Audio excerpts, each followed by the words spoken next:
Scene 1, Prologue, the present, a theatre in Virginia.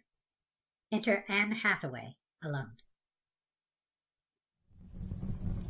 No muse of flames am I, but only Anne, from Stratford, across the parlous ocean swum, and cross the parlous centuries four, and death. Were I as meek as these my hands be weak, then for our history prologue like would I your patience pray, and yea your pardon beg. More famous far than I, my husband Will could finer oratory craft than mine. But this, my Blue Ridge scaffold, giveth strength, a Shenandoah puissance, Stanton born, Virginia virgin oak, each hammer beam, each tongue and lip, each groove, each wooden peg, each dowelled, dovetailed, interlocking joint was mitred, morticed, cantilevered high, bechiselled, bevelled, whittled for this end. Behold, no flickery screen, no scrim, but words, outspoken words, invoking empathy. These candles, sconced in wrought iron rings above, their flame our hams and patrons both do share, that we the deed with lights still on may do. We thrust our stage, and stage our thrust with stools, on which fresh gallants place their noble loins, the closer to the act to feed their eyes, or even once or twice our flesh to grope. That said, beware trap doors, they often ope. Not only these consider, but the troop, our lusty band of women, men, and more. We double parts, that 10 may play a score, and sometimes girls and boys their parts do swap, that all might access each to t'other get. A role rewardeth inwardly the artiste, a role doth also pay her tardy bills. Oh, this Blackfriars Playhouse rare, this wooden square, this come and see 'em living Colosseum, doth buttress me our venture to unveil. So now, before Act 1, to introduce the place distinctive mystery 'neath our plot, I must a separate Blackfriars conjure up, where old Sir John was sadly tried and damned, where later gentle Will his plays did play. That other Blackfriars Hall to us doth call a priory from long ago, in London, twixt the Thames and Ludgate Hill, near old St. Paul's, Dominican and pure, at least before the wicked seized it o'er. It mostly served the solemn praying monks, whose ebon cassocks gave the house its name. But 8th King Henry this from monks did steal, a sacred place his marriage to annul. The cloistered abbey having served his end, to rend asunder that which God had joined, his son King Edward granted it away, his revels master richly to repay, who chopped it up and sold or leased the parts for gold, which merely lords and ladies hold. The 4th of February, 1596, the wintry day on which our tale doth start. Enough, I have my welcome overstayed. Let your wit soar, and now our story hatch. See Lady Russell, Cobham, Burbage, Will. Excuse me, fainting chorus for a day. And gentles, gently judge this wisp, our play. Exit Anne. Scene 2, February 4th, 1596, Blackfriars District. Enter Dick Burbage, dressed as King Richard III, and Will Shakespeare, dressed as King Edward IV. But Dick, £600?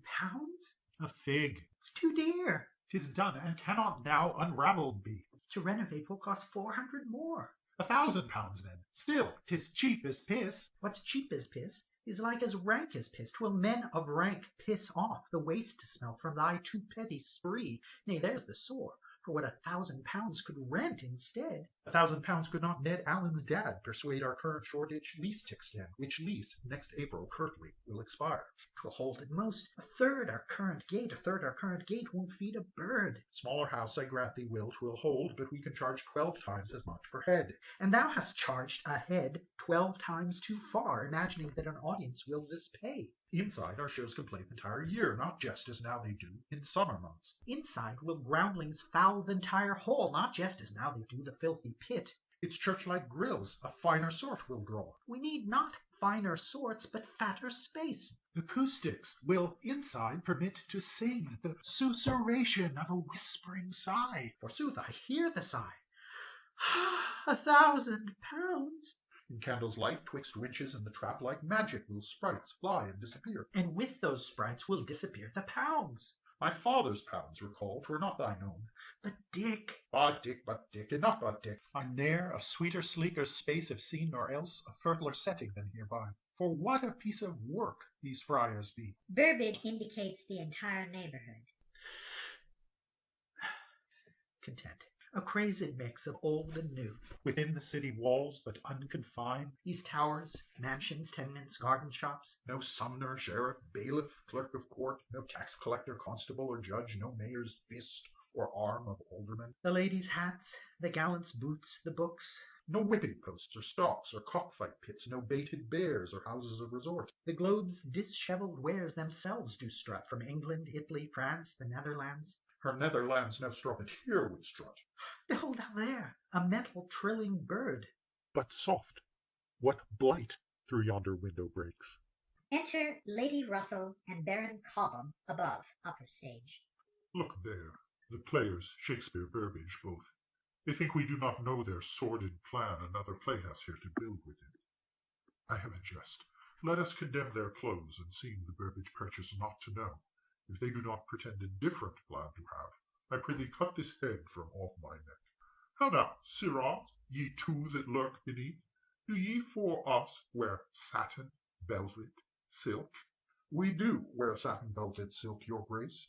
Do ye wear satin, velvet, silk for us? Will't please you, noble sir, God bless us, no, we do not wear these noble silks for you.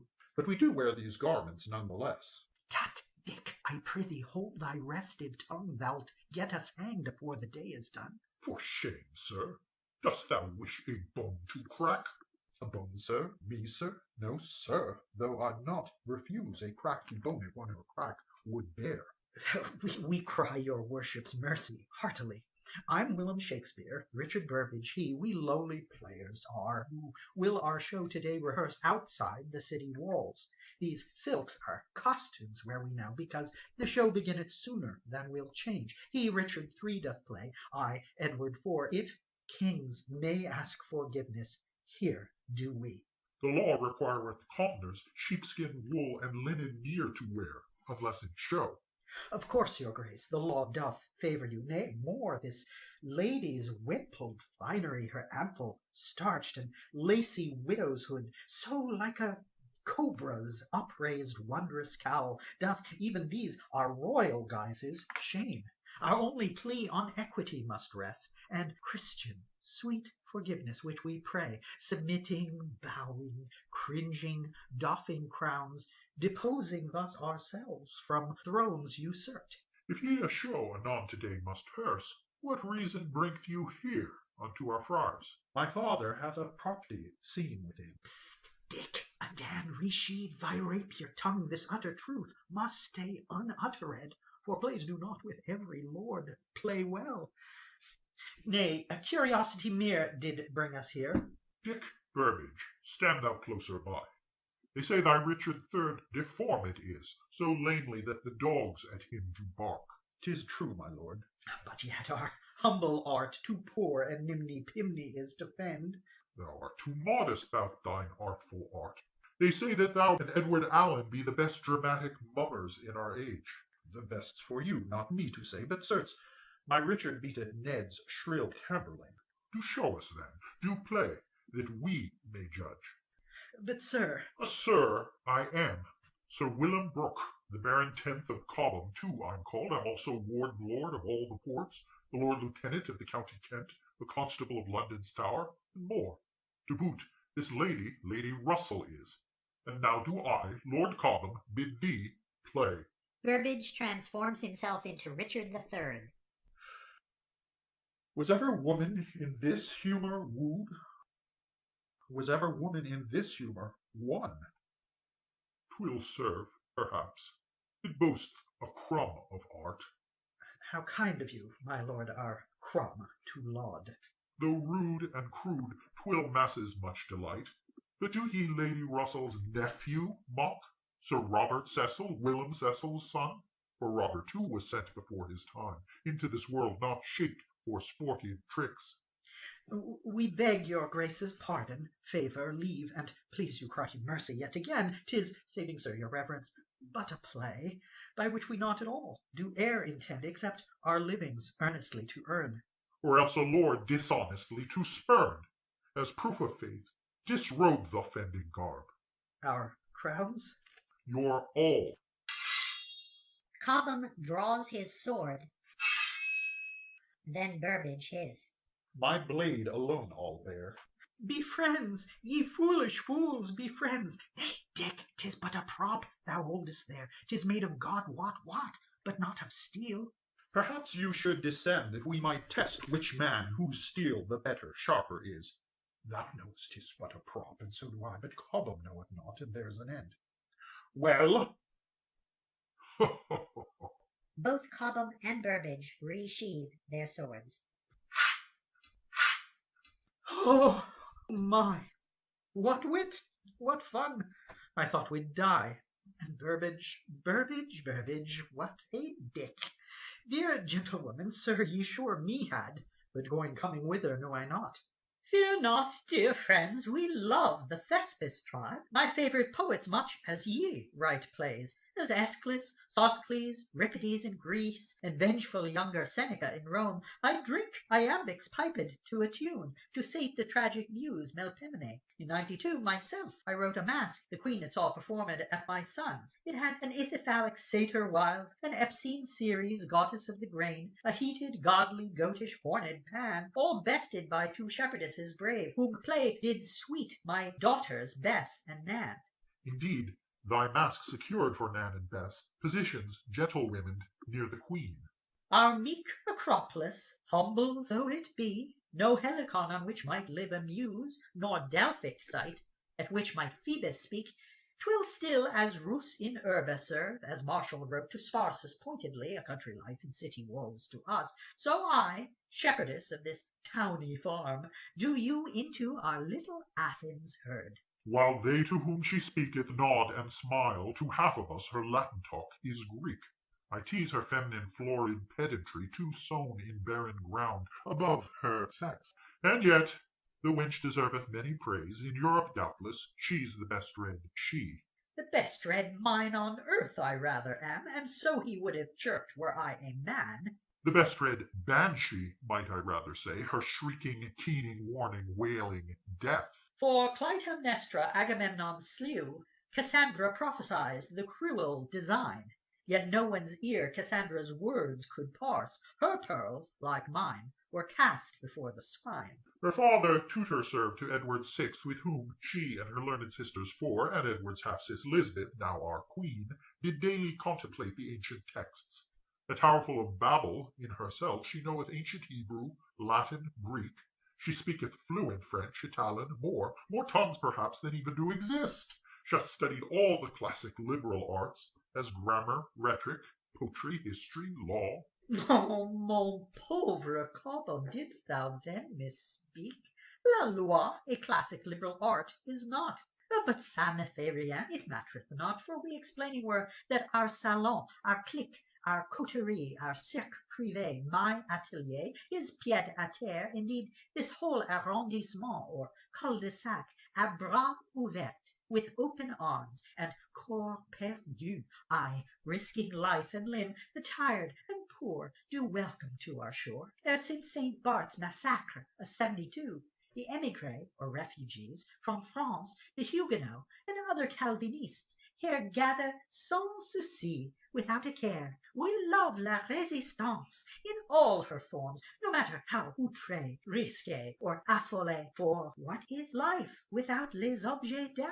And what be objets d'art that be not beaux? Tout court, call us the demi-monde, the fringe, and I its heart, la femme demi-mondaine. Her elder son's Lord Chamberlain's son-in-law. Your troop, we know, is called Lord Chamberlain's men. Lord Chamberlain lived in Friar's Precinct too. I once of mine own troop the patron was, bedubbed Lord Cobham's, later Warden's men. This lady's niece, or sister Anne's stepchild, did wed a man, Sir Henry Neville. Hoped another found a children's acting troupe that played within the Friar's ward itself. Aye, Richard Farron joined Sir Henry then, the first of Friar's theatres to found. Tread lightly, Dick, our secret must not out. He put it on old Buttery's upper floor, abutting mine own mansion to the south. The city's fathers sought the site to close, commedia dell'arte to repress, till I, con molto spirito, did write unto the Privy Council's mighty men, my agitato pen, con brio spake, allegro e affettuoso words, which our appassionato case did make, and friars free from city hands did scape. My father Shoreditch first did lease the same year Farron did the Friar's space, and both did £14 per year agree to pay. Thou knowest untold facts of Farron's lease. 'Tis solely 'cause our plays did once compete. My father's thriving Shoreditch hippodrome did Farron's Friar's lease no doubt inspire. And yet, to play indoors, preposterous, no? The founder of the troupe, insolvent, died. Hélas, l'ensemble paused, till, Dieu merci, Lord Cobham here did pay the widow's debts. Noblesse did not oblige his acte gratuit, such bonhomie, so beau a manly jest.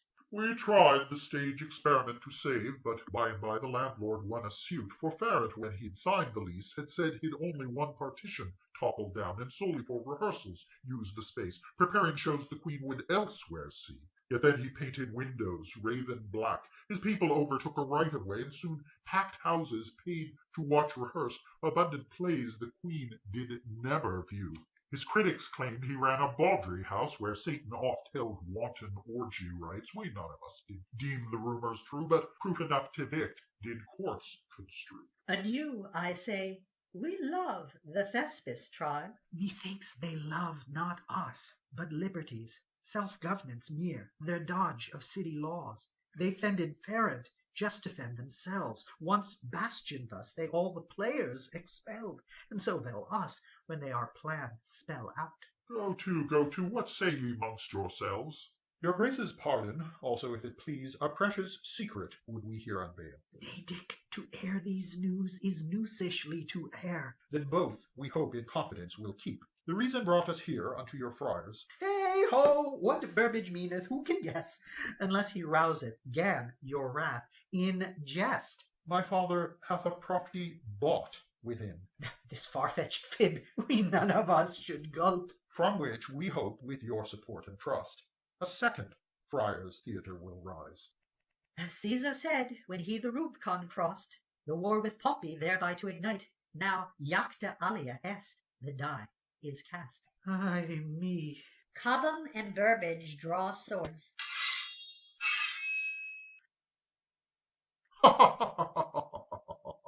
They resheathe their swords. Already we did know. Ye did?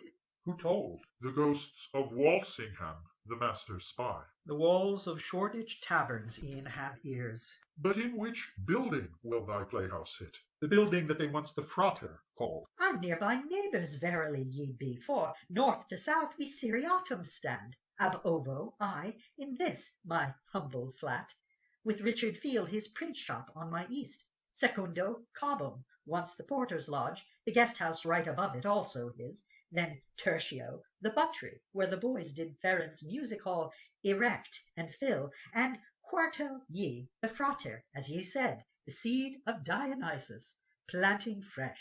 Which rooms within the Frater did ye buy? Between the buttery and Lord Chamberlain's manse, my father almost all the Frater bought, which once, before partitions it disjoined, the splendid Parliament chamber did contain.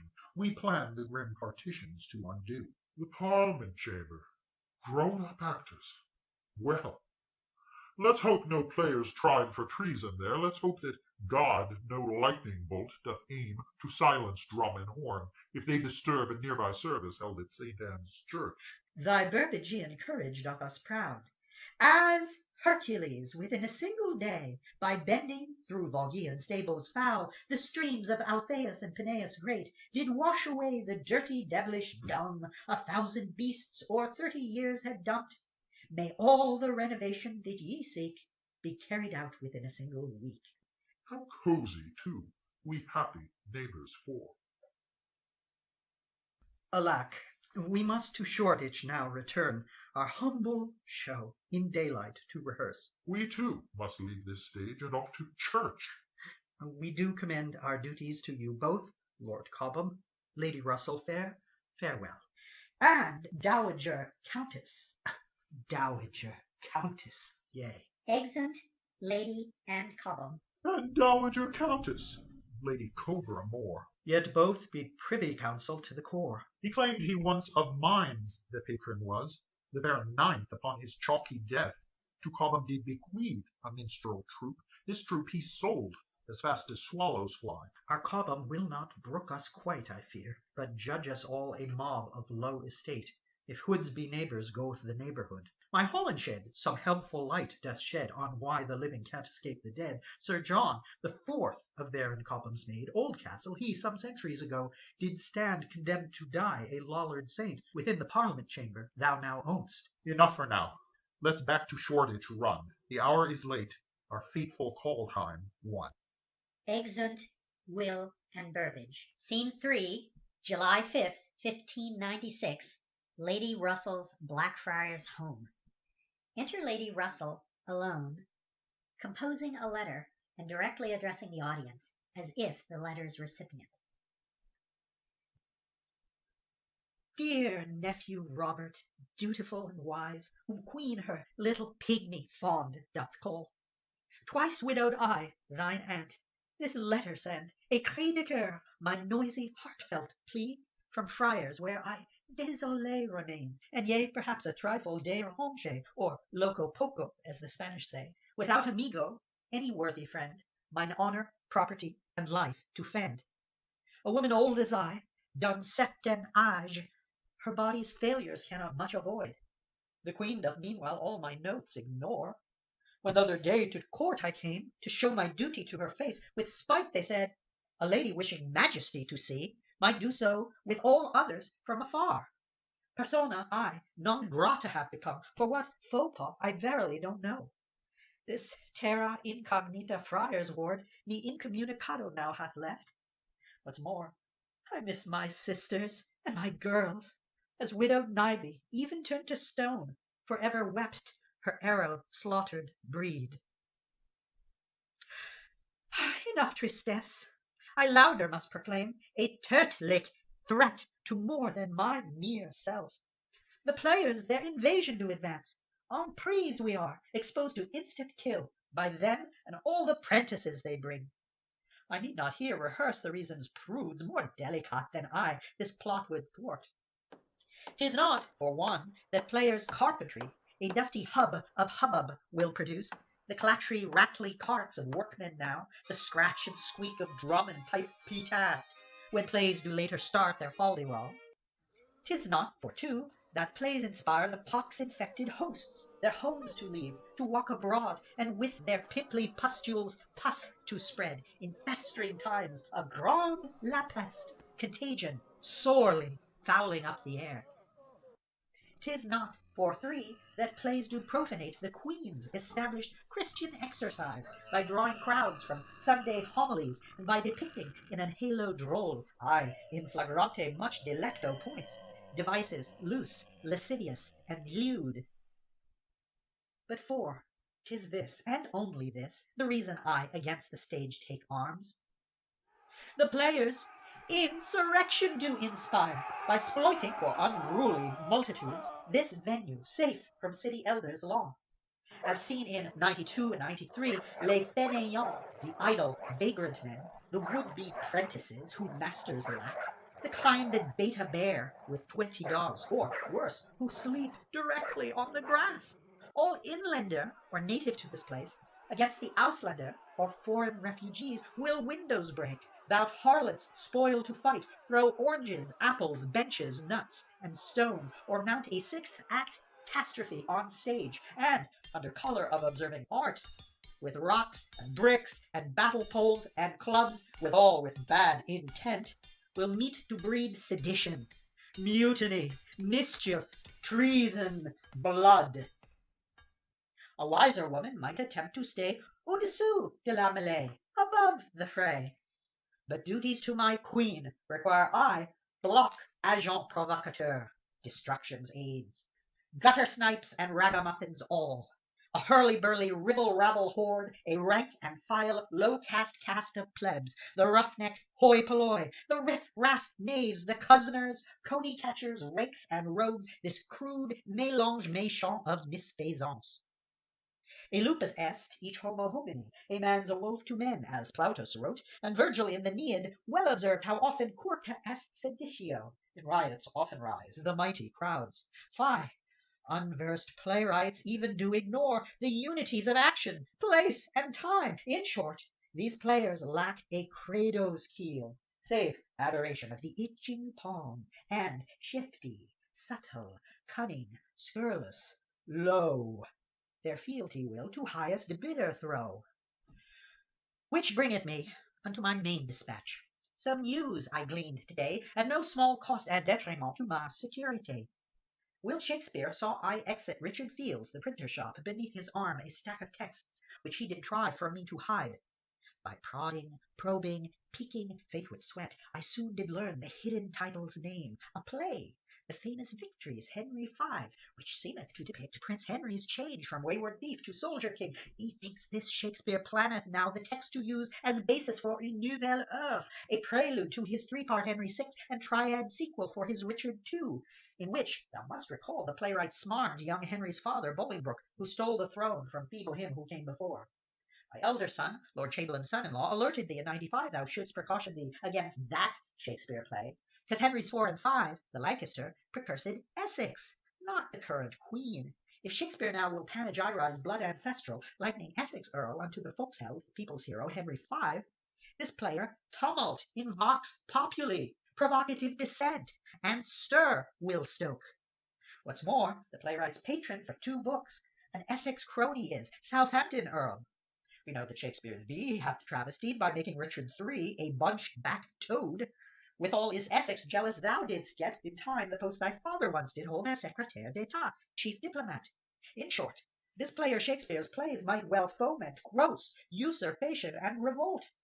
The handiwork must therefore quick be quashed, and I prepared am à la guerre to march. The Queen bid me in Berkshire one time grant the keepership of Castle Donington, with rents and wages fitted to the post. I have my lawful property entrenched, whereby my Bisham Abbey porter's lodge I to a private dungeon did convert. The only feminine keeper in the land, I'm thus Queen's only female samurai, and will, for justice, kidnap, kill, or die. And yet, my womanish servitude I rue, as dutiful daughter, mother, sister, wife, the blush with which males ere do females taint, and oft if we upon ourselves do paint. Had Hypsicratia played the ingenue, while exiled Mithridates was her man, she'd ne'er her lustrous hampering locks have shorn, nor axe and lance and bow and sword have borne. So, come, almighty, omnipresent God, I prithee wouldst thou me distil of fear, unwench me and unmensch me, now and here, nor male nor female make, but bid most queer. Combine in me the shameless and the pert, the brash, the brazen, unabashed, and brave. Unite in me all creatures lacking dread, from lands of far away and lands of dead. Medusa, whom Athena did transform to make a winged Gorgon, snaky-haired with tresses turning lookers into lead. Lo, even after Perseus belled her head. The Hydra, poison-blooded, poison-breathed, whom few could even verge upon, and who, for every head a sword did amputate, would 2 more heads instead than reinstate. The fury-filled Erinyes of old, who sprang from blameful, dribbly, bloody drops that drooped and entered Gaia's earthy trough, when Cronos did his dad's loins sever off. Cold Nemesis, that goddess of rebuke, Hippolyta, the Amazon queen who fought, grim Scylla, briny, grave, six-headed beast, the Thracian maids who peaceful Orthus peaced. This prayer I pray to thee, most loving Lord, for which I hope I'll not be much deplored. But I digress, dear Robert, nephew mine, for now I seek from thee but one small chore, or small for Queen's small trusted counsellor. I cry thee mercy in advance for this, that I, an eyesore, such a suit should seek. To wit, I prithee, couldst thou me procure a courtly lodging in this time of woe, a sanctuary whither I might fly? If God delivereth me from here alive, and though in court I'm beggared, blind, and deaf, I yet the inconvenience would avoid of being by low-born villains put to death. But if such courtly lodgings thou from me canst not obtain, do send as second best unto my friar's home at Queen's expense the few small items listed here below. Of cudgels, maces, battle-axes, 6. Of broadswords, foils, and rapiers, just 4. Of crossbows, shotguns, cannons, prithee 3. 1 battering ram, and 1 small catapult. What further words I'd say I list not right, but will thyself tell soon as I thee see. Much thanking thee, remain I ever thine, Elizabeth Russell, Dowager Countess, Aunt. Exit Lady Russell. Scene 4, July 23rd, 1596. Richard Field's print shop. Discovery space reveals Will Shakespeare writing. Nearby are Holinshed's chronicles, famous victories of Henry V, a bottle, goblets, and candle. Will lifts Holinshed to read.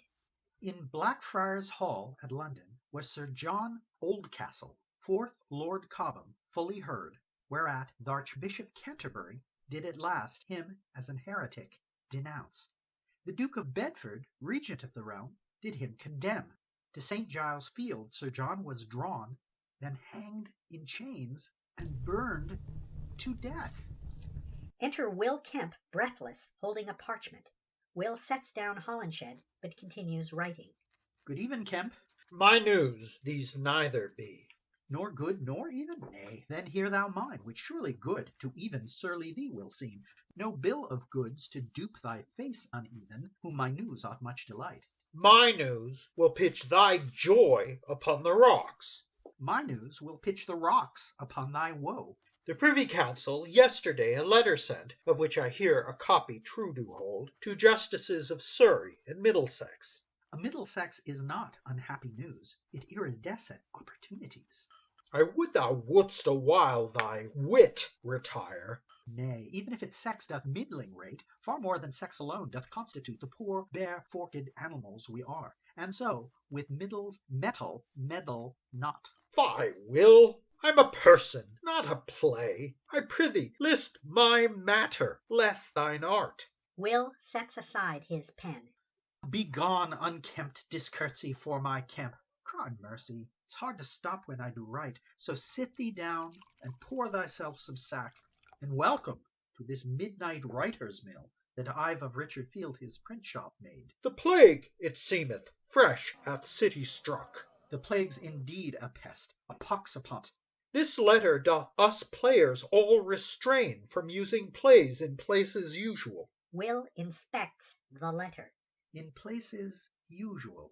Ay, Shoreditch too, despite it standeth out the city walls. This speaketh mere of plague, but smelleth more of mayor's hand. I quit. Who us doth hate, and thus disease doth feed the despot's might. I quit. Didst hear this, Will? I did. These plaguey prohibitions make me ill. Perspective, Kemp, they sicken more than thee. So once again we wait and pause and wait. On tour we'll go, as always run away, another play to mount another day. And hope we still a public theatre have, when we from touring English shires return. Our Shoreditch lease in 97 will on 13th April die, some less than 9 wee months from now, a kindling powder keg. A kinder keg of grog that day might crown, for artisans that Burbage late did hire, the friar's stage can renovate, while we to English countryside retreat. More gold I on the continent could make in any month than we have made in all our slogging years upon the English Isle. The English Isle. The English Isle, admit, be not the givingest on earth, and yet our language they can speak and understand. Unlike the springs from which thy banter floweth, my gifts, the dance, the tumbling, music, mime, depend upon the body, not the word. Thy body's flabbergasting plenty doth indeed amaze and stupefy the world. And what I do I anywhere could do. 'Tis true, most rampant Kemp, thy broad repute, more broad perhaps in middle than it ends, already doth o'er-infestate the globe. Thou knowest not, who ne'er this rock hast left, the wonders I have seen cross the sea. But Kemp, I have seen all those lands and more, within the vaporous figments of my head. Thy vaporous figments then reveal as well all Europe doth already praise my name. And so my vital, graceful, lump-lard clown, a mime of continental vast renown, creator of Nick Bottom in the dream, of Lance with Crab in my two gents the stream, a founding member of Lord Chamberlain's men, the voice of honest drudge and citizen, beloved head to toe by all and me, hath now decided he will up and flee. Thy verse impromptu will doth much me touch. But Bottom swaggered neath a donkey's head. The blasted dog did me his lance upstage. Yea, both the clowns thou namest overreached, and did not fathom any puns they spake. Apart, I've writ, a world apart from these. Let go, mine every part hath stooped. I here refer unto a future role. Thou all thy news hast told, now hear thou mine. The Henriad, hast thou to it returned? Behold the crypts whose dead our scripts do rob. As if elevating consecrated bread and wine, Will lifts the Holinshed and famous victories, shows them to his imaginary congregation, kisses them, presents them for Kemp as well to kiss, and replaces them. These thrill. I laud thee, Will, yet still I quit. Not now, I beg of thee, not now. The greatest role I've ever hatched, and like will ever hone, doth now thy body need. And hath this poor bare forked beast a name? Sir John Appear. Oldcastle. What, Sir John, whom famous victories calleth jockey, he? 'Tis he. But nay, 'tis not, 'tis someone more. 'Tis also clownish Derrick from that show, a soldier pressed to war against his will, who'll lion-hearted fight when foes lack arms, but flee at other times, discreet and wise. A braggart, coward, glutton, leech, and thief, so shameless in these traits and full of wit, he'll laugh e'en when the jest's dear butt is he. The part then jockey's not, but Derrick stead. Oh, what's in any name? Wouldst thou refuse? 'Tis he. But nay, 'tis not. 'Tis someone more. 'Tis Miles Gloriosus, who, as told by Plautus, trumped up winds doth trumpet loud. 'Tis also Sir John Fastolf, from the first my Henry Sixes, he who cowardly doth brave Lord Talbot bandon and forsake. 'Tis which, the Fastolf knight, or Plautus mouse? 'Tis both. But nay, 'tis not. 'Tis someone more. 'Tis jesting, mischief-making vice, the Lord Misrule, iniquity in old morality plays, or turning topsy-turvy dignity to everyone's transgressive fear and mirth, but only for a nonce, as virtue doth a holiday betake, and after which be thou and thy companions keenly whipped. 'Tis then the Lord of Misrule that odd play. 'Tis he. But nay, 'tis not. 'Tis someone more. Recallest thou the scribbler, Robert Greene? Faith, not him to recall would hopeless be. An elephant in a pub doth somewhat jut. In Henry VI, the third of parts I scrawled, doth Richard, Duke of York, Queen Margaret dub a tiger's heart that's wrapped in woman's hide. A tiger's heart that's wrapped in player's hide did Greene me call in print before he died. Withal, an upstart crow, Whom others' plumes and not mine own did beautify. He held me cheap because I'd not, as he, at Oxford, Cambridge, paid my proper dues. But Greene did as my language master serve, and I his prentice, many alehouse moons ago. A brilliant brute like that, I say, to young Prince Hal the vulgar tavern tongue could teach. a drunken, whoring, cheating, lying rogue.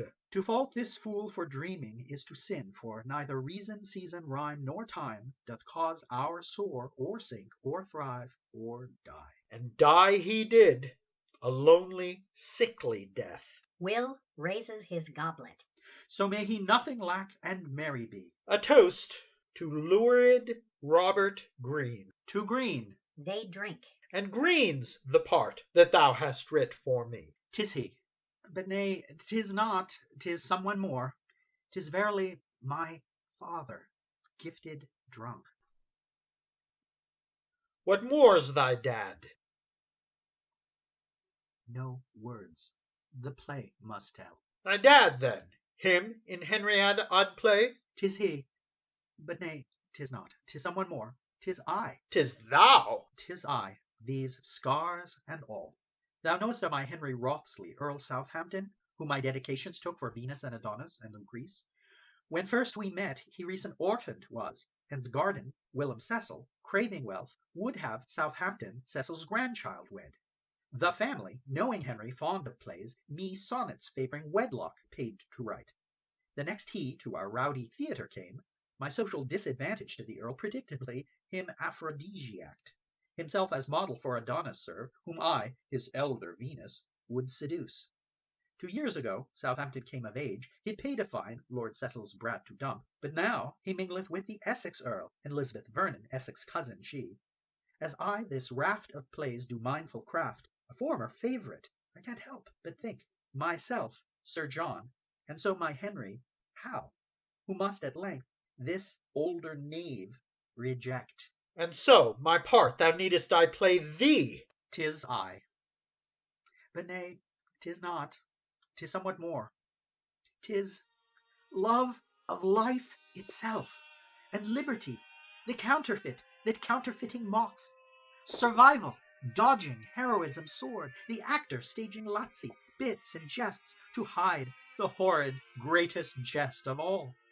Prince Hal, his dad, his brothers, Hotspur, all the honor-seeking heroes rush toward death and drag to hell beside them those they use. Sir John doth too the king's impress exploit, but only 'cause the king hath wrought the war. Meanwhile, our Sir John, he doth survive. Oh, Kemp, these plays, this part, this giant part, thou and it were sprouted, each for each. I never before hath heard thee speak so warm. Methinks perchance this part doth not exist. Then cursed be thy thought, for Chamberlain Lord, our company's patron, and Ed Tilney, he the rebels' master, have together they 2 plays already of the 3 approved. 'Tis true, the scripts I have composed in full, which I have called of Henry IV, my first and second lovely, lovely parts. The third, of Henry V, I still do write. 'Tis not enough. I will not quit my quitting. His death! A splendid gory death he'll have. Though not in famous victories, 'tis said in Holinshed that Hal, turned Henry V, did's dear old friend Sir John soon execute. A martyr, heretic, and seditionist. A clown, to draw and quarter, and to burn. 'Twill far outstrip the stabbed Mercutio. But Will, thou hast this death not yet writ out. Enter Dick Burbage, unnoticed, overhearing. The grave, the grave, the grave, the grave, the grave. How did he know Know what? my deadly news? We know it not. Then lend me both your hearts.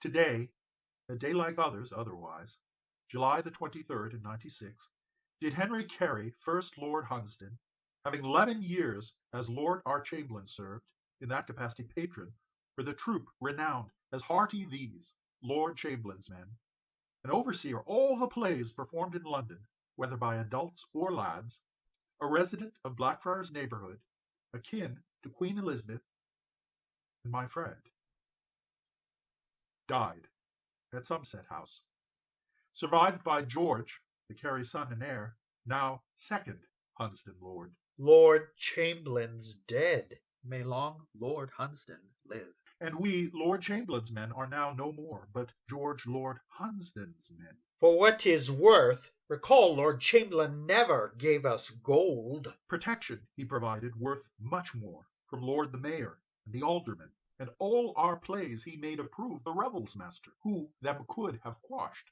May not new Hunsdon, Georgie, prove them too? Young Georgie's not Lord Chamberlain, though, not yet. Nor hath he dutifully attended court. So who will then the new Lord Chamberlain be? We cannot know until the Queen doth say, 'Twill be, I fear, Lord Cobham, Willem Brooke, who doth from north our friars' space abut. And yesterday the Privy Council banned, for fear of plague, all plays in Shoreditch ward. And Kemp, therefore, hath now our company quit.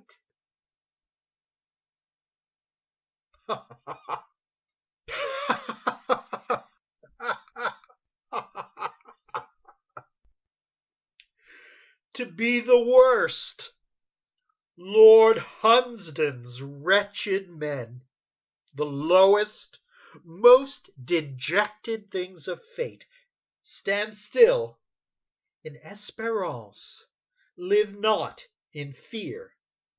The lamentable change is from the best, the worst alone to laughter do return. An ensemble appears in the music gallery and plays a high-spirited tune. Kemp and festive dancers who spring from shadows perform a jig peppered with bawdy physical comedy. Will and Burbage watch.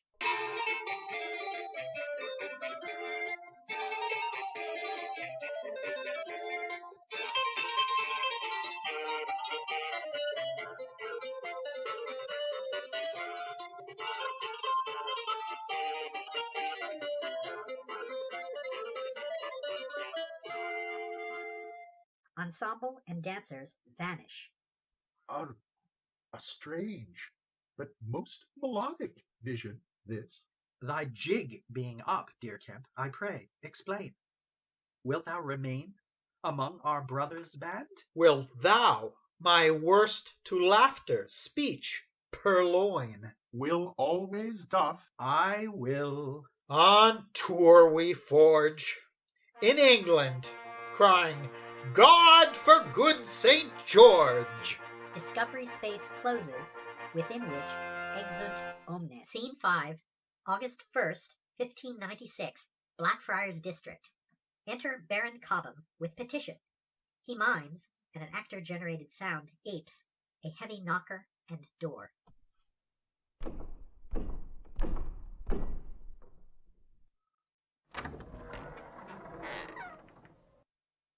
Good dawning to thee, Georgie, it is apt, or rather second Baron Hunsdon, should I say? Cry mercy for disturbing thee at this regretful hour of thy grief. I can pretend to ken how thou dost ache, because thy father never was mine own. We even so do rap on doors, and say at times like these what words we can, as if they would some paltry comfort consecrate. This mansion that thy father thee hath left, within the friars largest is, nay, didst thou know 'tis bigger even than is mine? What though? Thou wouldst, perhaps, it call a poor estate, 366 of pounds, that thou hast late inherited, along with Lord of Chamberlain's men, now Hunsdon's men. The new performance hall, if e'er complete, will sit between thy mansion and mine own. The players, too, will use thy right-of-way, alas, congesting it as well as mine. Thy father's dying wish, I hear, hath been to pass to thee his posts as Chamberlain Lord and Privy Councillor, though the picks, alas, be not thy dad's, but sole, of course, the Queen's. Once Privy Council, where I humbly serve, its sage advice hath her delivered. We find ourselves, God bless us, you and I, competing Chamberlain's post to occupy, to garner, as prescribed reward, the white ceremonial cane and cash emoluments. 'Tis pity peppercorns should friends divide. They say thou dost a lot of money spend. A compact with the Burbages 'tis like thy dad did plot before he passed away, the Friars' Theatre not to pose, and more, to license all the Lancaster plays, on which we hear this Shakespeare now doth fiercely work. The players 10 to 1 do favour thee, as well they should, supposing I, or he that else might win the role instead of us. The theatre would forbid, or certain scripts would censor, or to license would decline. They say the Queen's within now out of quiet. These rumours, be they true? Alas, thine eyes betray thine heart, and trumpet thine abyss. That Henry VIII, who spawned the Queen by Anne Boleyn, did spawn thy dad by Mary, Anne's more piquant, pungent sister, shall we say, doth timidate her Majesty with cause, who feareth thou the throne might seize, as might the Essex Earl, thy dear, dear friend. Cobham flaunts the petition. Behold the Lady Russell's project pet, her passe-tentre préféré, she'd say, petitioning the Privy Council, sirs, this second Blackfriars Theatre to bar. Thou couldst this sign thy family to affirm. The Lady Russell's elder son unto thy sister Margaret is the spouse, but better reasons urge one to conclude it might in thy best interest be to sign. If thou wouldst add thy name to Lady R's, mine own assent could then direct appear beneath thy lofty own, while she and I effectively thee cushioned tween us, like the stuffing twixt a roasted capon's thighs. I saw a man beheaded yesterday. Indeed, his conversation somewhat dulled. Thou needest not final judicate today. My humble, deep condolences once more. God save and keep thee, Georgie, Hunsdon Lord. Exit Cobham. Scene 6, August 8th, 1596, Faversham Town Hall, Kent. Outside on the village street, where pedestrians generally disregard occasional beggars who use hats to collect donations. Enter Dick Burbage and Will Shakespeare in the first part of Henry IV costumes. Burbage thus as Prince Hal, Will Archbishop Scrope. Each wears a hat and plays an instrument.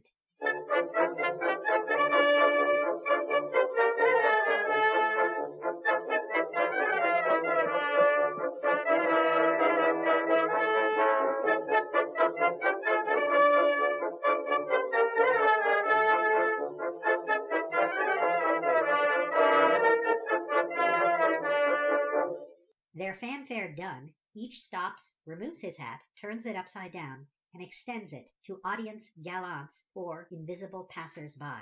Beseech you, sir, could you us lend your change? I pray you, gentle lady, 7 groats and 2pence have you for a player poor?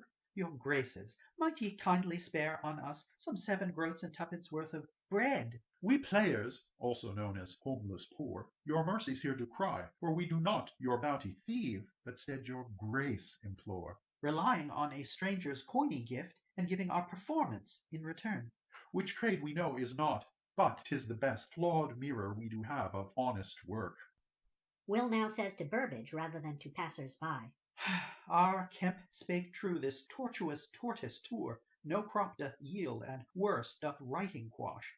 Tomorrow and tomorrow and Burbage says still to passers-by, Today, at noon, in situ Faversham Town Hall, Kent, we Henry IV part 1 of 2 will play. See Harry Hotspur battle young Prince Hal. Say no? Ah, well, my lords, when next we ask, perchance ye shall a gamer answer give. We got a mercy, thank you, none the less. Thou takest their negation too polite. A purse's fort to breach one can't beg shy, for shyness is a frill reserved for heirs. Burbage says to passers-by, Lack, poor Tom a bedlam is of cold. I who will give a thing to poorest Tom, whom foul the fiend with fire inflamed doth vex. Oh, do, poor Tom, your charity afford. Oh, do. Thy gold-lined frock befitteth not poor Tom. Burbage says to Will. These gentles would a poorer Tom evade. Perchance we ought a higher district find. A higher district less would give, not more. We could at depot stops the ducks accost while trapped within their carriages they sat. The constables this shift would not permit. Will says to passers-by. Ye think that feeding us doth beggars teach to idle, or, what's worse, to you deceive? The moon on rich and poor alike doth shine, and whether we the true or false you tell, 'tis better 12 malingerers to feed than one plain-speaking soul to starve. Perchance a simpler pitch would closer strike. Will says to passers-by, as if they were deaf. I need your gold, that I a pint might quaff. Burbage says to Will. Hast thou the loot yet stashed within thy boot? Scant loot to stash hath yet this day bestowed. This town's too old, too lacking spoony youth. A single smouldering soul can light a charge. Methinks that we this spot before did drain, or secret monks and nuns their prayers have sold, disgorging all the gentles' purses dry. Burbage says to passers-by. A veteran I, who served in foreign wars. Will says to Burbage. 'Tis pity foreign wars serve not in thee. With his musical instrument, Burbage makes a din.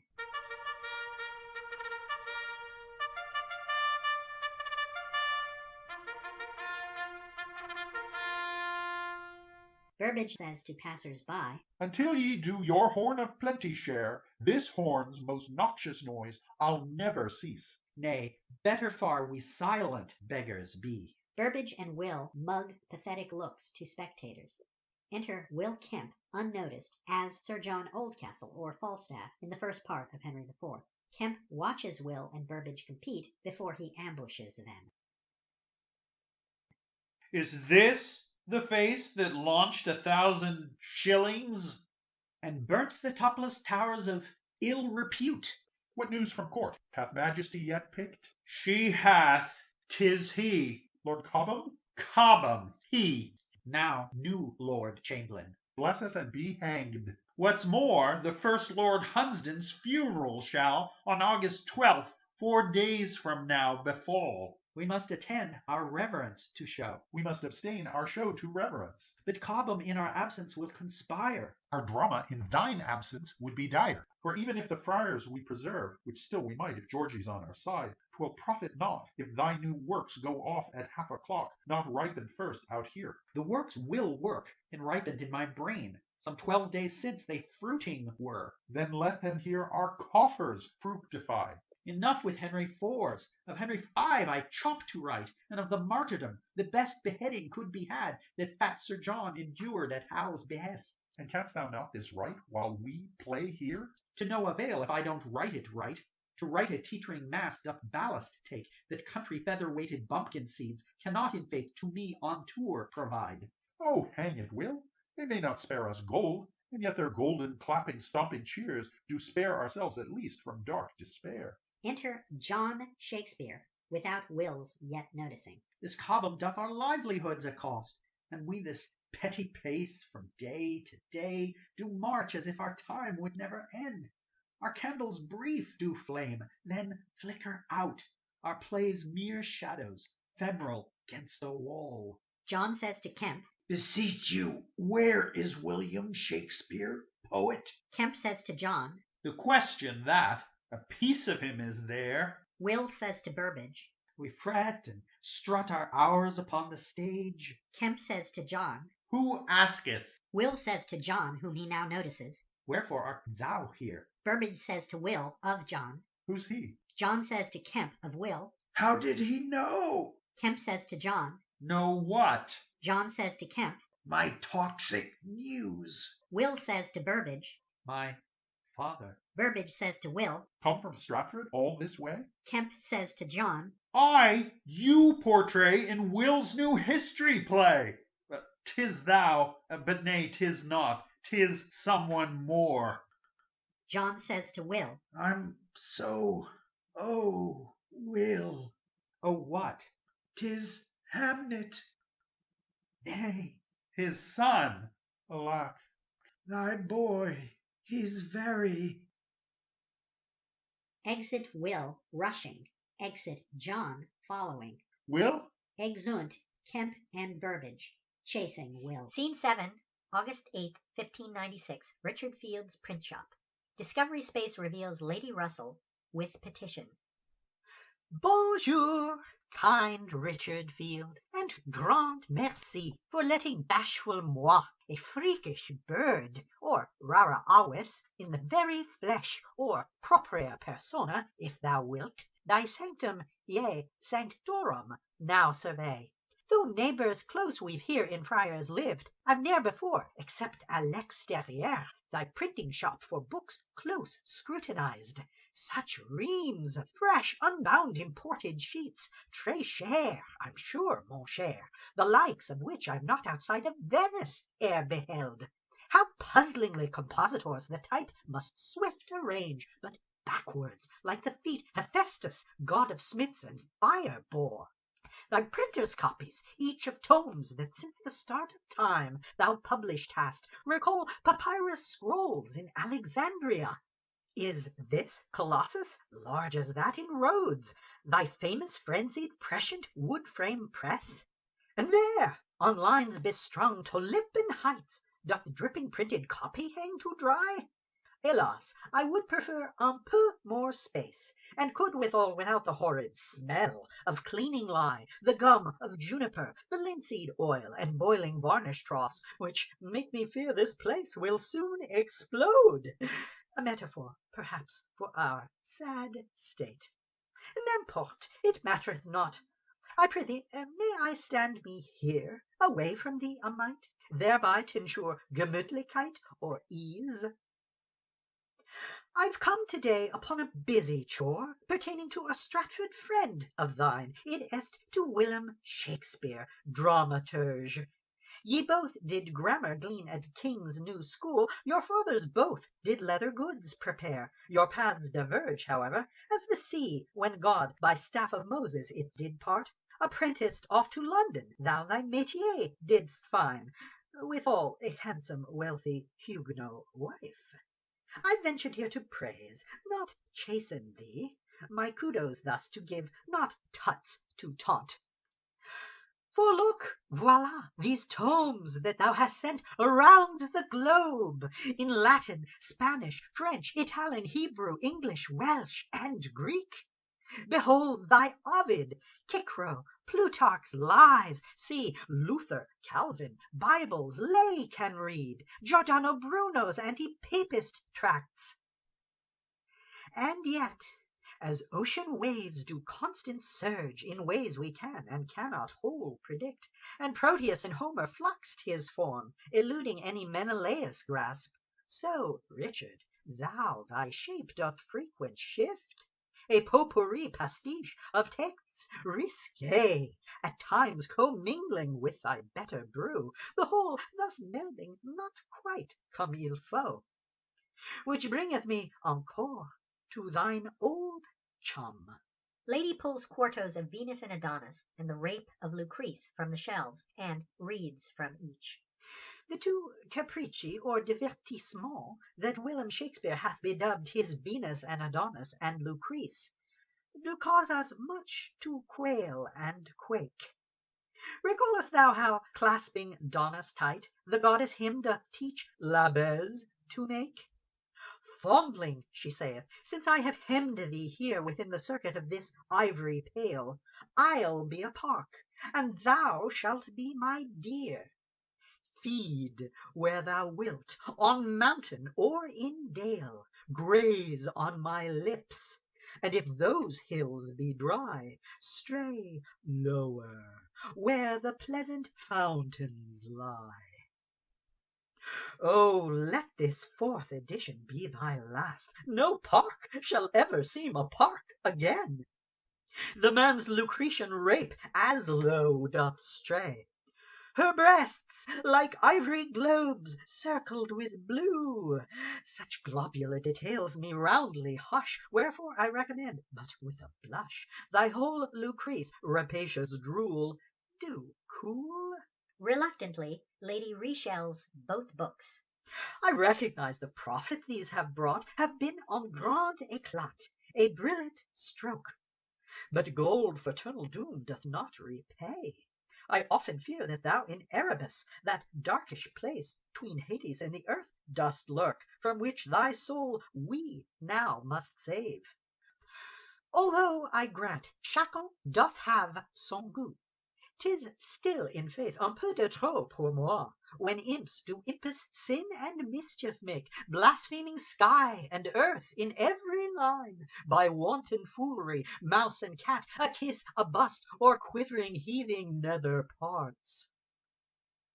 One more desideratum do I ask, my idée fixe, whose aim is de rigueur, a deus ex or machina of sorts, and entre nous, I cry thee mercy if thy love for Will doth make this action seem to capa y espada, cloak and knife. Our nonconformist meetings at St. Anne's must use a flimsy lodging room above a stair, because some English trust us not. Will's plays at times those English do inflame to violence 'gainst our sanctuary's bliss. These players be naturae ferae, beasts, and all our precincts beastliest bête noire. In few, this paper in my hand doth seek the second Blackfriars Theatre to quash. Thy father and thy master both be dead, and thou art green, though master now thyself, as Mentor did Telemachus advise. So I in loco prentice would, in this at least, apprentice thee to me. I'm proud to call thee member of my church. This shop doth part support the church's purse. Thy fellow lay church manager hath signed, above thee both church wardens like have signed, our preacher, Stephen Egerton, hath signed, thy landlord, also clergyman, hath signed, myself, thy mother Mentor, too, hath signed. Oh, ne'er to God's satanic foe do yield. Nay, ne'er the insurrectionists assuage, but gird thy spirit's loins with heaven's shield. My poor petition, writ to fight the rage. Discovery space closes, within which exit Lady.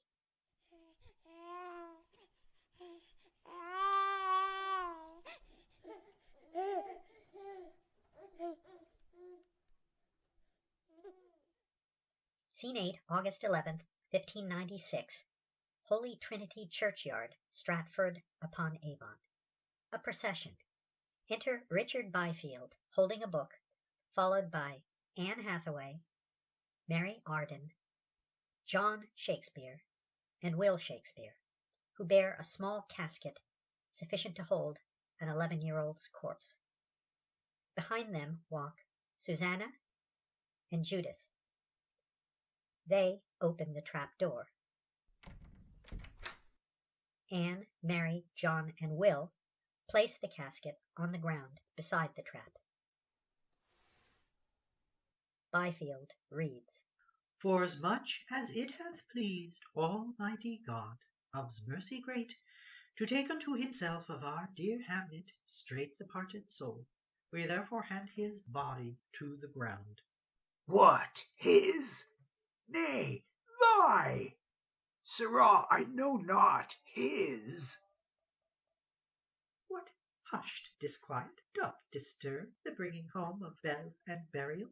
Without defence, and by your leave, good sir, my husband asked, but wherefore you did preach, we hand his soul and flesh to God and ground. For look you here, within this tiny box, our son's poor tiny son himself doth lie. He'll hear you talk, as if he were not here. For so the age-old practice used to pledge, I do to God supreme commend thy soul. These rites of lamentation be prescribed. Thy bespoke the faith of old too much, the creed of Rome, and not our virgin queen's. Thy Hamlet's soul, escaping earthly reach, the parted one we hail direct no more.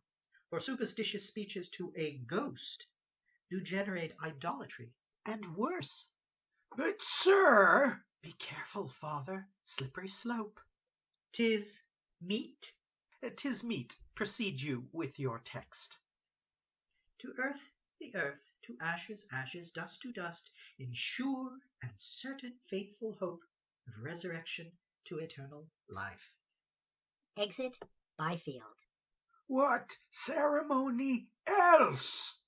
I prithee, Anne, to take thyself and both our girls aside. Sweet Judith, Zuso, we shall talk anon, but first I would with just my parents speak. Exeunt Anne, Susanna, and Judith.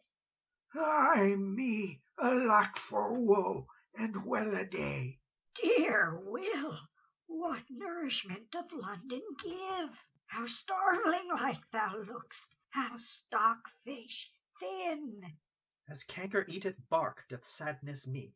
The funeral of our old Lord Chamberlain passed to-morrow morning at Westminster Abbey is. The Queen Elizabeth hath Lord Cobham picked as new Lord Chamberlain, did ye hear? Instead of George, the son of him who died. And now the Privy Council banned our London plays, wherefore we circulate the land. Our troop is new baptized Lord Hunsdon's men, and not Lord Chamberlain's men, as we were called before. Some other funeral? Didst Cobham say?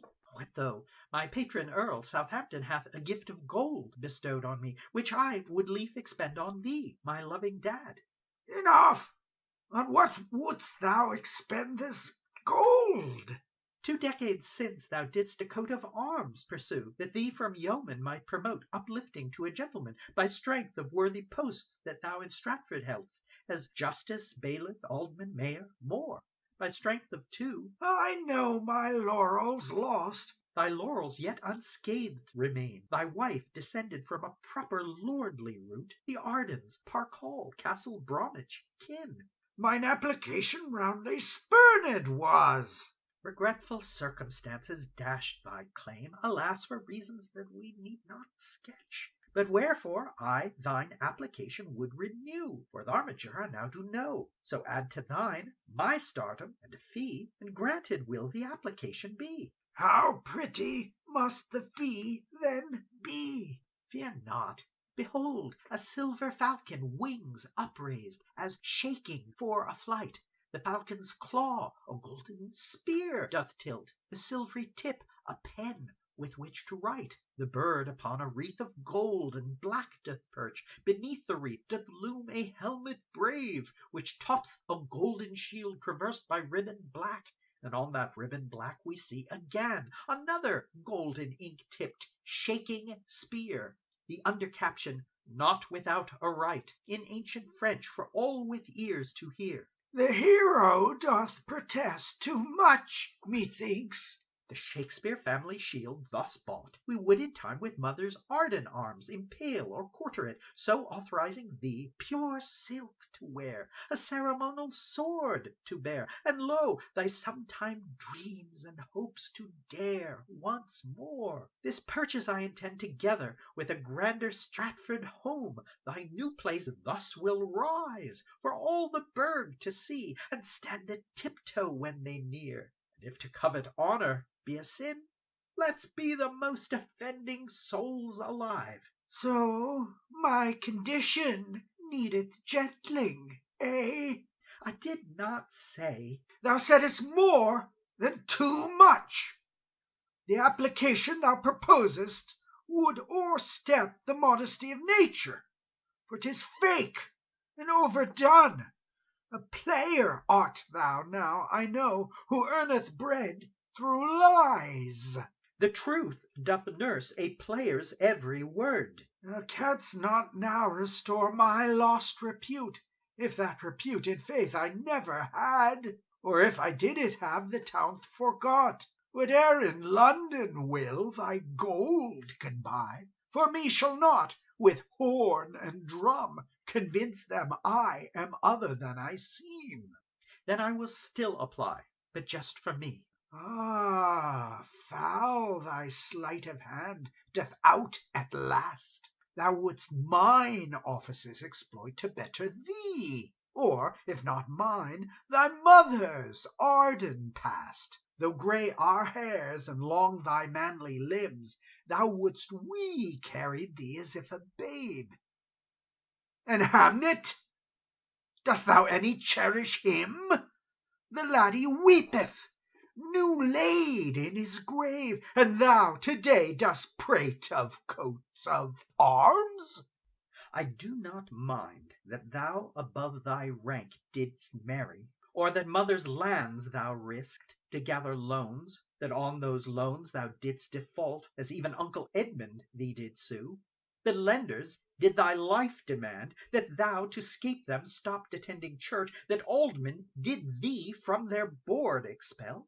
I do not mind the law did thee indict for usury, and for brogging, though I did not know a brogger traded lawless wool when I 13 was, as is Zuzu now, and heartless lads cried brogger to my face. I do not mind that thou didst me extract from grammar school, a place that I adored, so I could help thee run thy glovery, that this did me from tending Oxford keep, while other richer, duller friends did go, that soon there was no glovery to assist, that then I tutored Catholic Lancashire homes in secret, bringing coded letters place to place for money, frightened for my very life. I do not mind that for the borough thou didst taste the ale, and merry-cheeked did lose at times control, thy nose's broken veins, thy slurry speech, thy teeter-totter legs, that even now, to-day, as Hamnet cools, I smell the stinking sack upon thy breath. I do not mind this. It doth cause no shame. Thy play about the tamed shrew, I hear, a prelude hath, in which a drunkard sly doth fail to pay his alehouse bill, and then deluded is to think himself a lord, and not a beggar. Oh, I thank thee for this winking mirthful honour, Will. The tamed shrew had naught to do with thee. A sherry sack doth cause a twofold good. It wetteth first thy brain to give thee wit, and second warmeth blood to give thee pluck. One needeth wit and pluck to face the grave. I therefore taught thee only sack to swill. Thin drink and water have o'ercooled thy blood since then, I fear. Can no man make thee laugh? Demure, too green sick, sober-blooded boy. And dost thou think, because thou dost abstain, there shall no more in faith be ale and cakes? I write and act and mimic lives of lord, the idle gentles whom we long to be. I know their language, I it fluent speak. Thou hadst me study dancing, swording, lute, and now thou blamest me for idleness, when idleness for me thou sorely soughtst. Recallest thou the Fields? The family lived in Stratford, Bridge Street, near our Henley house. The father was a tanner, yet his son, Richard Field, he went to school with thee, but later was apprenticed to a trade. A London printer, was it, where he worked? This Richard Field is wealthy now, I hear. Thou'd rather Richard Field have as thy son, that some night-tripping fairy had exchanged in cradle-clothes thy children where they lay? Oh, Will. Dick Field this vantage had o'er me. Soon as he left, his father Henry died. Oh, fie. My Glovery died. 'Tis almost same. Nay, John. If only it had lived, and I would have quit, for gloves did not me fit. Upon it, Will, thy father dying is. I care not whether. Will, didst hear? Nay, what? But verily? Aye, verily, he's sick.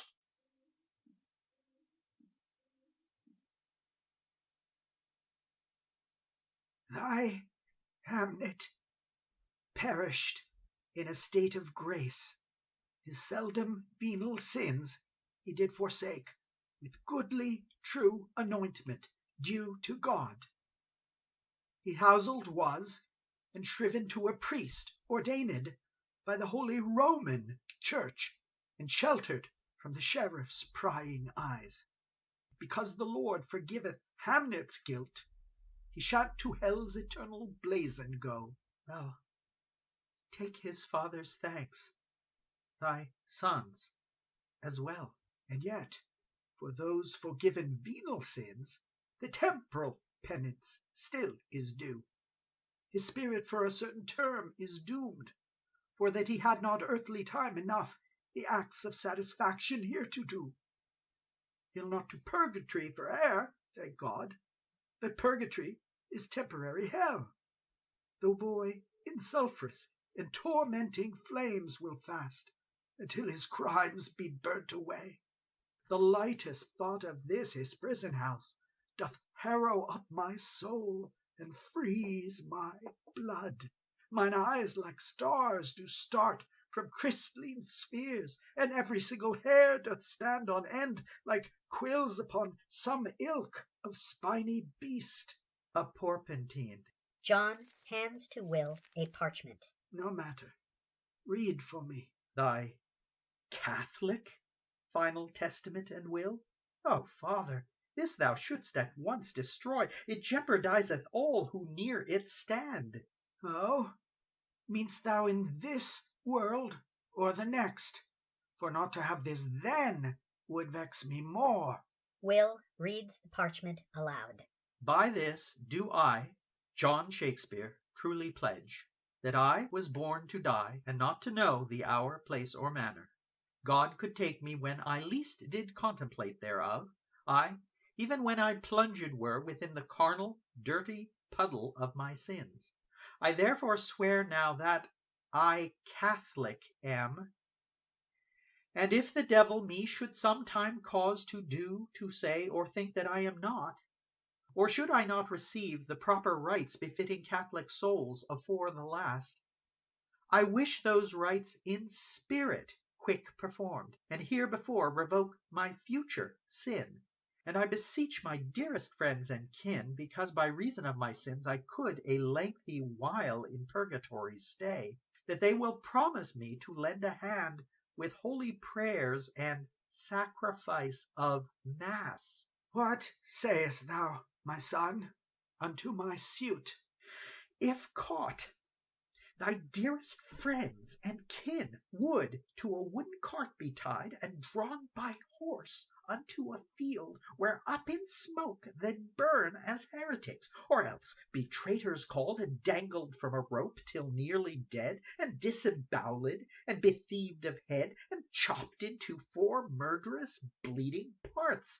The law doth let us pray for living folks, regardless foe or friend, but for thy dear departed self thou mustn't hereby ask.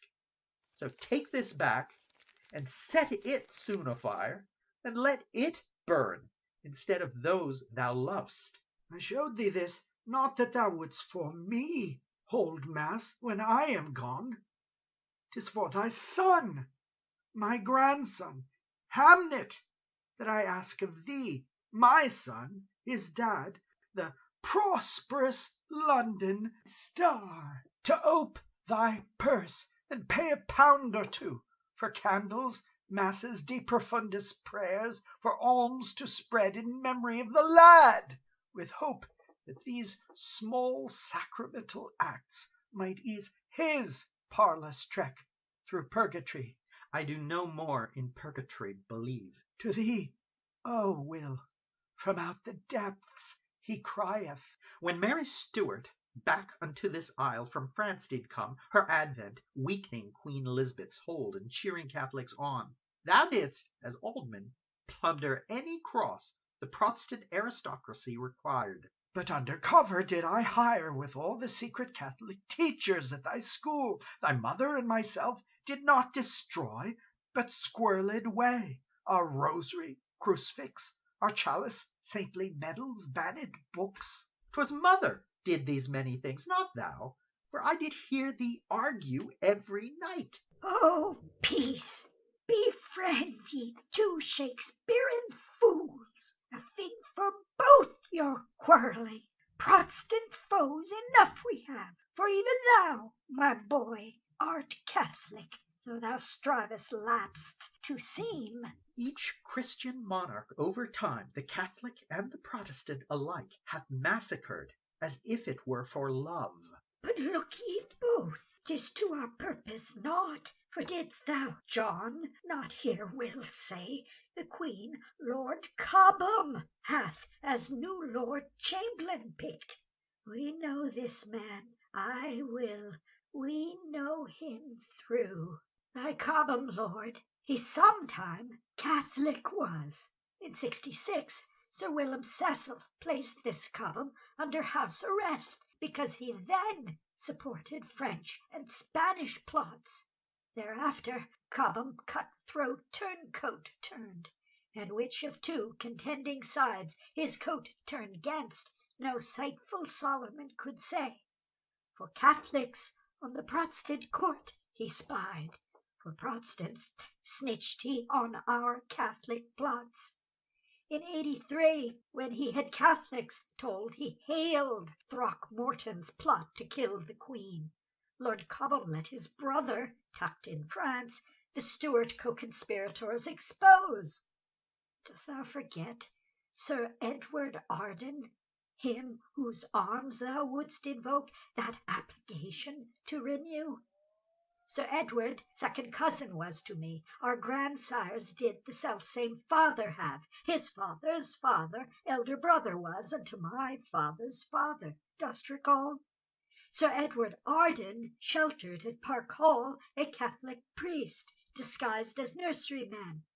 This priest persuaded Edward's son-in-law, a Warwickshire youth, John Somerville by name, to shout that lovely Mary Stuart sore abused was, and hid with pistol shoot the wicked bastard excommunicate queen. For this he in the Tower was promptly thrown, with sister, uncle, mother, father, wife, then quick condemned to die for traitorous deeds. Our Somerville, they say, himself did hang inside his cell before the sentence fell. But still they chopped his head off as a prize. On Edward's head they also severed clean, impaled it on a pike for London Bridge. This Cobham countless Catholics hath destroyed. Brave Henry Percy, 8th Northumberland Earl, thy patron's dad, 2nd Southampton Earl, and blessed martyr Edward Arden, saint, their only crimes, their secret Catholic souls. So cursed be this bloody bawdy Cobham, remorseless, treacherous, lecherous, kindless Cobham. If ever, Will, thou held me in thine heart, if thou the horse of Arden dost esteem, if thou hast nature in thee, bear them not. Avenge these foul and most unnatural wrongs. Enter Anne, Susanna, Judith, and Byfield. The children wondered wherefore Grandam's cries. Mary says to Will. Now swear. Will says to his daughters and Byfield. 'Twas nothing. Swear. Will says to his daughters. We're gloomy. Swear. Dear mother, I do swear I'll something do, near appertaining to the deed thou soughtst. And father, for these services thou soughtst, for Hamnet, Hamnet's memory, I mean, I'll range the money due in all respects. On every chest doth weigh the glacial, cold, and earthy hand of death. We dust and food for maggots are, and time must have a stop. And much the same as I'll for Hamnet do, I'll do withal for thee, when cometh time. 'Tis theatre, verily, my vocation, Dad. I fare thee well. I must to London, soon as Anne and I discharge our bounden tasks. I prithee, eat. Adieu. Remember me. Exeunt only Mary, John, and Byfield. Will unsuccessfully tries to move the casket to the trap door.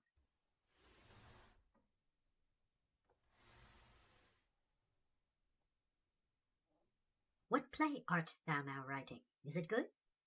How fared the show in Kent? Did all it like?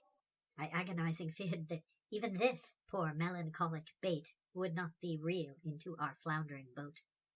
In faith, I thank thee for thy kindness here in coming, for thy time is dearer more, I know, than that of lesser gods.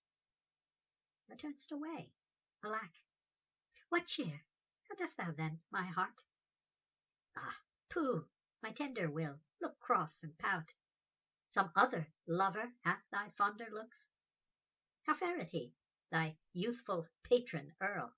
Doth still he shame thee for thy Thespian work? Doth still he from his lord's seat daily watch thy plays, sniff pomanders, inhale his pipe, and gaze at whores and dodgers in the pit? Hath thy Southampton yet turned 23? The day was once when thou uncraved wouldst pledge that nary notes were dulcet to thine ear, and nary vapours fragrant to thy nose, and nary colours blissful to thy sight, and nary nudges thrilling to thy skin, and nary banquets toothsome to thy tongue, if I'd not sung, sighed, glanced, caressed, or kissed thy wanton, older, female, feline friend, whom thine angelic fear did much amuse. Thy winsome wit did win me over, though 'twas more than wit begat our Suzu then. Your plays on Henry VI, I'm told, do scorn 'gainst wedlock foresaid, and do reprimand that hasty marriage seldom proveth well. These surely do not thee and me purport, for if they did, 'twould be severe, unkind. How haps it now, my bridegroom? Fie, how now, that so dismembered from thyself thou art? If I toward thee as wintry visage turned, as thou dost now unkind toward me, wouldst thou not cry me Jezebel, and hiss at me, and shake thy fist, and pluck this sacred band from my small hand, and melt it with a not untying oath? Thy visage crieth out of me, I hate.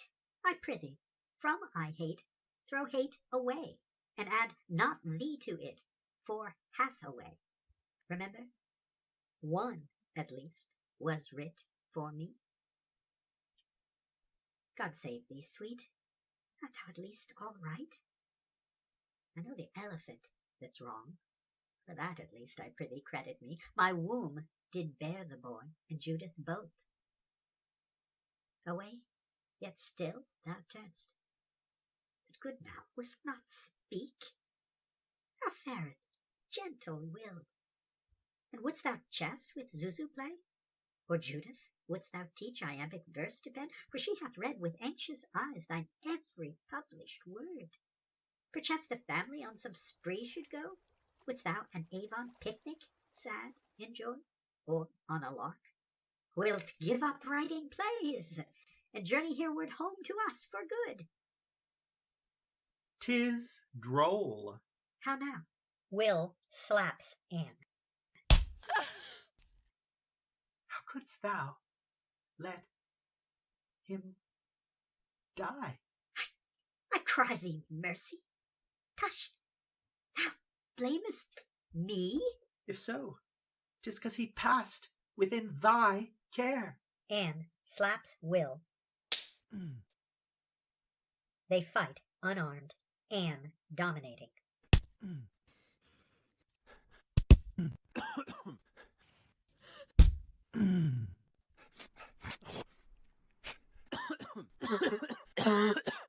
Will eventually gives up.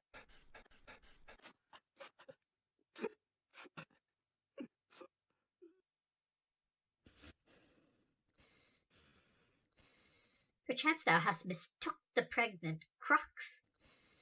Thou flarest up, who never had a son, or daughters, mother, father, sister, wife, who, leaving here and all this town contained, himself hath died, no less than Hamnet hath, bereaving us, thy former unscathed kin, who widowed me, who orphaned my 3 bairns, and who, to's parents, did so black a thing, no word can name it, no, it hath no word, a thing that now I, too, alone have borne.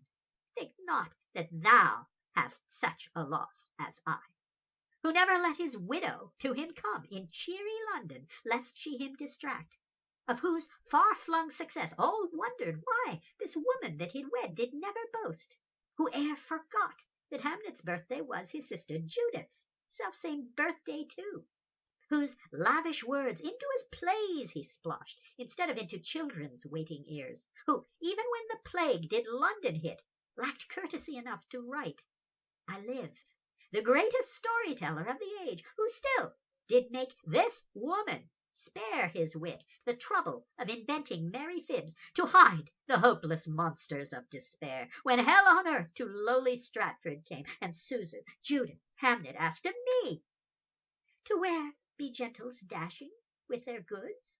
What be those shiny sores on people's skin, that peculiar smell of rot? When will it end? Wherefore be people lying on those carts? Say, who did paint that X upon our door? Is Hamnet like to die today? Am I? Nay, leave those woes alone that I alone was bound to bear, and now am cursed to know. Thou speakest madness. No, I mad am not. Young Hamnet was my son, he now is lost. This hair I tear is mine, my name is Anne, and I of old was wife of one named Will. I mad am not, I would to God I were, for then 'tis like I should forget my son, or madly think a babe of clouts were he. I mad am not. Too well I feel. I prithee, sir, find words to make me mad, for reason maketh me sensible of grief, and teacheth me to hang myself. But Anne, I now defy all counsel, all redress, but that which endth all counsel, true redress, as death, dear death, benevolent, lovely, pure, thou fragrant stench of blushing rottenness, arise thee from the couch of lasting night, and I will kiss thy pestilential bones, and put my eyeballs in thy vaulty brows, and ring these fingers with thy household worms,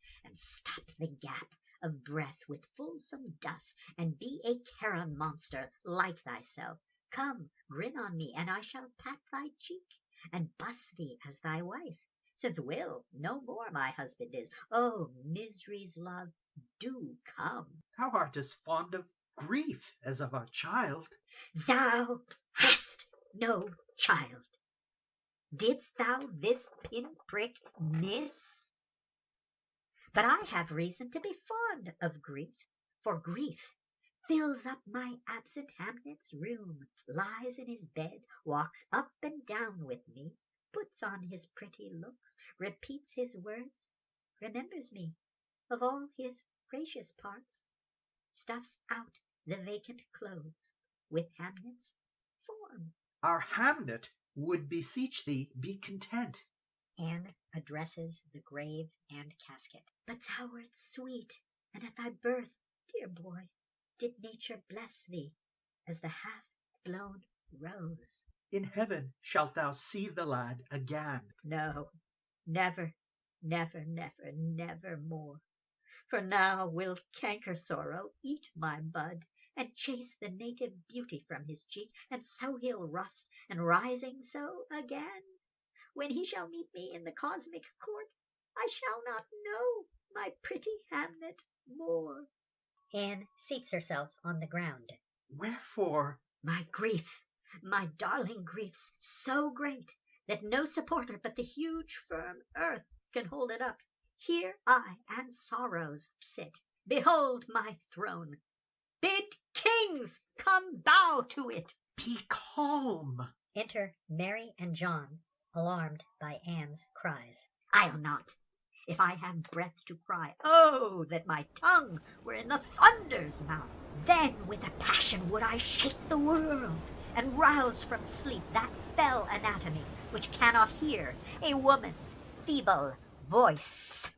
Dear mother, I beseech thee to forgive, for I and Zuzu can, when we do wed, our faulty gender overcome, and make for thee and father yet another boy.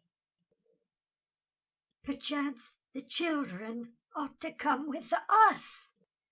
Nay, Judith, Zuzu, nay, forgive ye us. Thy gender is not faulty, no, no fault. When I, a boy of 15 was, my sis, who 7 was, did die, and I was sad. I know not, lambkins, why I tell you this. Anne stands. Go, write thy plays. Do not come back to us. Do not say this will be thy one last work. Do not pretend of us thy next will speak. If thou must now affect thou lovest us, then feign that lie by letting us lie still, and ne'er again do squeal sweet Hamnet's name. Oh, Anne, my wife. Too late. I hate.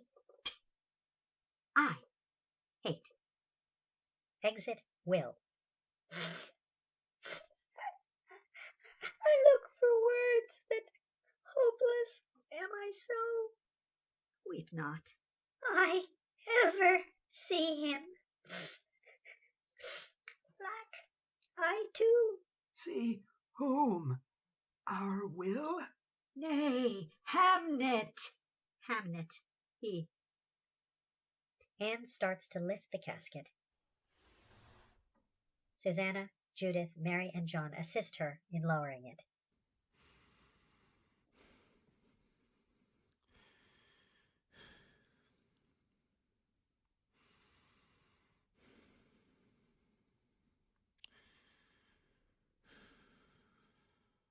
They close the trapdoor. Exunt omnes.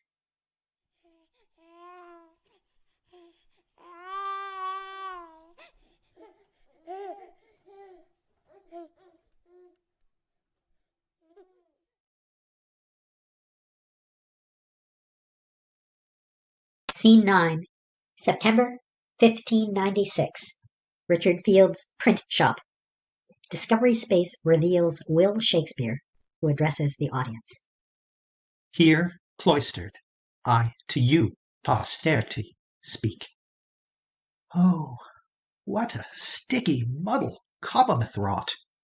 You've heard the herd of kittle-cattle time that stomp and bleat, stampeding for his blood. How many wounds for wounds, and eyes for eyes, and teeth for teeth, do loudly caterwaul. My mother doth for Edward Arden weep, withal for Somerville his son-in-law, whose delicate wisps of life Lord Cobham cut, and skulls on London bridges pikes did spear. The sort of beast who would these crimes commit is greater part a monster than a man. I swore, though weak, some vengeance here to wreak for them. Nay, for the men that once they were, my kin. And what is kin? A race bespawned in pitch foredom, by other kind called kin, the kith of whom we can at much remove. Fie, what in kin ought favours scream from me? And ought I not mine enemy love as well? Nay, more, as love for enemies demandeth pluck, whereas to love one's kin we call but kind. And verily, if one to me doth do a favour, not a favour back to get, but solely for mine own pure betterment, ought I to make the favourer a favourite, and owe to her than to another more? Lord Cobham, now Lord Chamberlain, can my work estop, if he some any doth mislike? Mine interests ought his interests not aggrieve. Yet others cry besides for Cobham's head, for Cobham sent unto the Tower the dad and granddad of Southampton, once mine earl. If I Lord Cobham vilify, will Earl Southampton take me back his outworn shoe? E'en so, the might of might my pen might wield, might shrink beside the mighty might of swords. I'm not a vaporous venger drawn from kid, not Belenpira nor Hieronymo, who lovers or whose sons' demise would square. The son's demise. Ay, there's a fatal chink. Although my son one early morn did shine, with all triumphant splendor on my brow, alack, alack, he was but 1 hour mine. The region cloud hath masked him from me now. My son is dead, and I withal to dad. What's vengeance? But another brutal death to aid, another venger to incite, another ilk of justice sans to be, our falling short, it leaving out of grasp, as God doth kill us all in time's due course. Will discovers, lifts, and reads a parchment that had been sitting in the shop.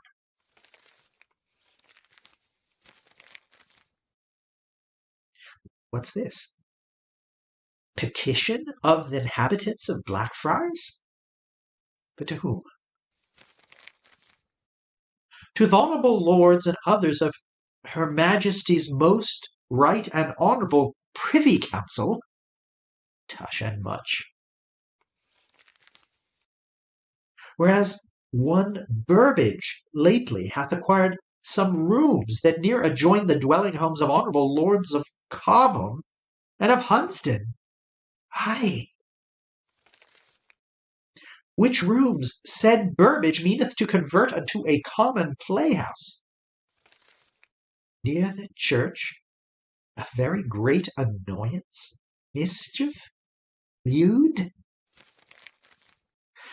We humbly showing, now do you beseech to take an order that same rooms unto another purpose be converted, and that playhouse never may therein be kept. Signer? Lisbeth Russell, Dowager. Yea. What? Hunsdon? Patron of our very troop? Et tu, Dick Field, my fellow Stratfordite and publisher? Ah, woe! Oh, well-a-day! Faugh, sped by Lady Cobra, Cobham harsh would swash the indoor playing space that Dick and's father Burbage seek anon to ope. So, alia jacta est, as she would say. I must my vengeance take, no matter what. By now my Henry IV's I've wholly done, with Cobham's ancestor Sir John whole writ. He is at once a merry open wit, and cunning, selfish, contrabandit, drunk. And as with father, or with Robert Greene, a vicious mole of nature, which the stamp of one defect doth hold, corrupteth all, whatever virtues else the man might have. In Henry V, I will him execute. The ancestor prefiguring the end, the shows will him in fact, but indirect, when we at Whithall act 5 cunning acts before the Queen. The play shall be the thing wherein I'll bully Cobham's bullying. Exit Will. Intermission.